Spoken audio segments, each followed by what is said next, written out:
Ya, bismillahirrahmanirrahim. Assalamualaikum warahmatullahi wabarakatuh.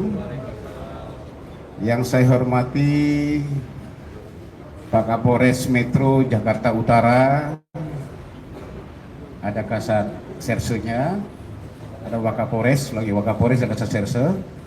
Yang saya hormati Pak Kapolres Metro Tanjung Priuk KP3 bersama Kasat Serse, ya, rekan-rekan media semuanya yang hadir pagi hari ini. Hari ini saya akan menyampaikan merilis pengungkapan para pelaku-pelaku penyakit masyarakat. Ya, kita sepakati saja bahwa ini adalah penyakit masyarakat yang banyak meresahkan masyarakat dan juga mengganggu perekonomian Indonesia. Ini bisa terhambat dan terlambat. Kemarin kita ketahui bersama bahwa ada kegiatan tatap muka Bapak Presiden Republik Indonesia dengan para sopir-sopir truk kontainer di pelabuhan, di mana ada satu keluhan dari sopir kontainer tentang adanya pungli-pungli yang dilakukan oleh para karyawan-karyawan, juga para premanisme yang ada di jalanan, sehingga menghambat para truk-truk kontainer ini untuk mengangkat barang, dan juga kembalinya pun sama. Yang kami amankan sekarang ada 49 orang dengan perannya masing-masing, dengan kelompok-kelompok masing-masing di pos-pos masing-masing di dua PT di sini, baik itu PT DKM dan juga PT GFC yang diamankan. Dari Polres Utara sendiri ini telah mengamankan 42 orang, baik oleh Polres Metro Jakarta Utara sendiri, dari Satreskrimnya itu ada di 2 TKP yang saya sebutkan tadi, ada yang 12 orang, kemudian ada yang 16 orang, kemudian di Polsek juga, Polsek Cilincing dan Polsek Tanjung Priuk mengamankan ada 6 dan ada 8. Juga dari teman-teman Polres Metro Tanjung Priuk KP3 mengamankan 7 orang. Ya, ini mereka di pos-posnya masing-masing, mulai dari masuk mendekati pelabuhan Tanjung Priuk sampai dengan nanti mengangkat barang tersebut atau kontainer tersebut. Ini yang dilakukan oleh para pelaku-pelaku dengan pungli dari mulai 2.000 perak, 5.000, 10.000 sampai 20.000 rupiah. Jadi masuk per pos-pos, ya, mulai dari jalan raya yang diungkap oleh teman-teman dari Polsek Cilincing dan juga Polsek Tanjung Priuk, ya, deponya kemudian masuk ke pos-pos sampai dengan terakhir diungkap oleh teman-teman dari Polres Metro KP3 ini, ya, di JICT-nya pada saat mau mengangkat barang itu tidak akan diizinkan mereka mengangkat kalau tidak, ini saya sambil bermain saja, ya, mereka mengangkat uang 5.000 perak ini yang di pelabuhan ini modusnya. Mereka kasih lihat ke operator 5.000 perak, ditolak, nanti 10.000 atau 20.000 masukkan ke dalam plastik baru diangkat barang itu. Bagaimana kalau nggak membayar? Disuruh pinggir. Ini permainan-permainan jahatnya mereka semuanya, ini yang menghambat seluruhnya. Juga sama yang dilakukan, yang diungkap oleh Polres Metro Jakarta Utara. Saya ambil contoh saja satu di pos, ada 5 pos ya, di Fortune. Saya buka aja Fortune. Ini pegawai-pegawai semua nih mereka nih. Rata-rata pegawai-pegawai karyawan, dari mulai security di pos 1 Fortune saja. Di pintu masuk security itu harus bayar 2.000 perak, pos 1 baru. Kemudian pos 2 masuk di bagian survei itu biayanya masuk lagi 2.000 perak. Masuk ke pos 3 cuci atau washingnya itu harus 2.000 sampai 5.000. Saya ambil yang paling terkecil ini, karena biasanya kalau siang itu beda dengan malam, karena pengawasan siang itu lebih ketat daripada malam hari. Ya, kemudian masuk pos 4 Ini angkat kontainer crane itu di Fortune saja itu 5.000 minimal.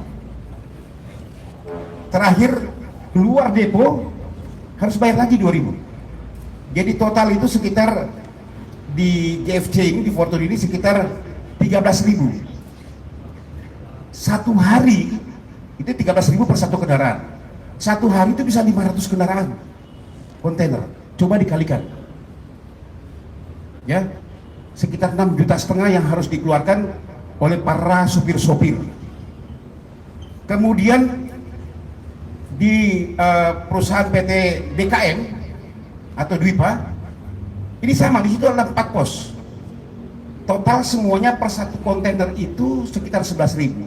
Dan ini juga sama, satu hari bisa 350 sampai 500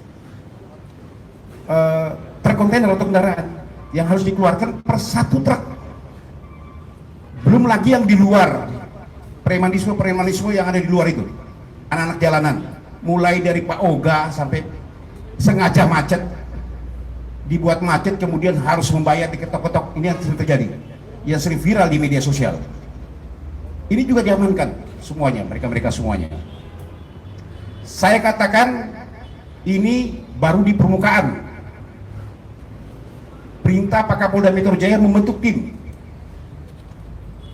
Ya, kemarin sekitar 10:30 disampaikan satu keluhan sopir truk kepada Presiden. Kami jam 1 kami amankan para pelaku-pelaku ini.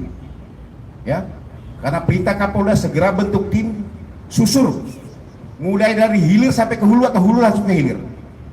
Mana layar-layarnya semuanya ini akan kita ungkap semuanya. Makanya tim ini bergerak. Juga kami akan lakukan rapat koordinasi dengan stakeholder terkait di sini. Karena ini karyawan-karyawan, rata-rata karyawan-karyawan semuanya. Saya katakan tadi ada security-nya, ya. Kita akan rapat dengan stakeholder terkait. Apa yang jadi pokok masalahnya sebenarnya di sini? Kenapa sampai terjadi macet? Saya ambil contoh satu. Apa namanya? Buka apa itu? Portal. Gitu. Dengan menggunakan barcode itu 1,5 menit. Satu kendaraan. Sementara setiap hari ini banyak kendaraan kontainer.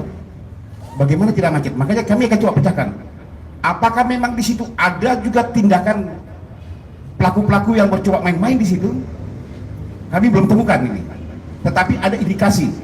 Ada indikasi pun di situ sudah mulai bermain. Walaupun sudah menggunakan barcode. Ada indikasi bahwa ada petugas di situ kalau tidak dibayar, barcode-nya tidak akan jalan.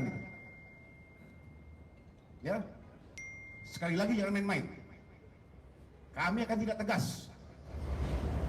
Bahkan Kapolda Metro Jaya menyampaikan tidak ada dan tidak boleh 1 rupiah pun uang yang keluar oleh sopir, oleh para pelaku ini. Kami akan tidak tegas. Kami akan kejar sampai manapun.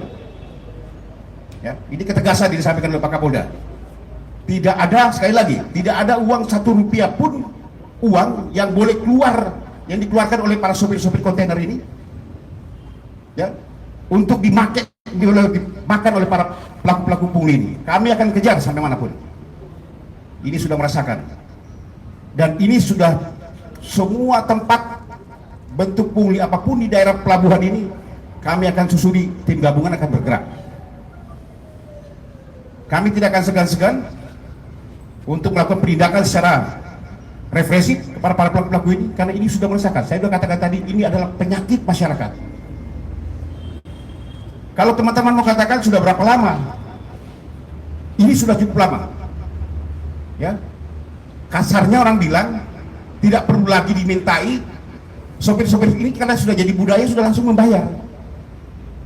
Bahkan dengan gampangnya mereka melihatkan uang 5.000 ditolak sama mereka, tidak akan diangkat kontainer itu. Nanti kalau sudah 20.000 baru diangkat kontainer itu. Ini oleh operator, dan ini terus berjalan mereka. Mereka kumpulkan di dalam satu plastik. Jadi cukup dengan masukkan ke plastik tersebut, kemudian barang diangkat.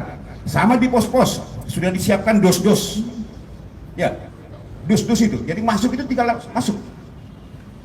Kalau nggak masukkan uang 2.000 atau 5.000, tidak akan boleh, diputar balik mereka.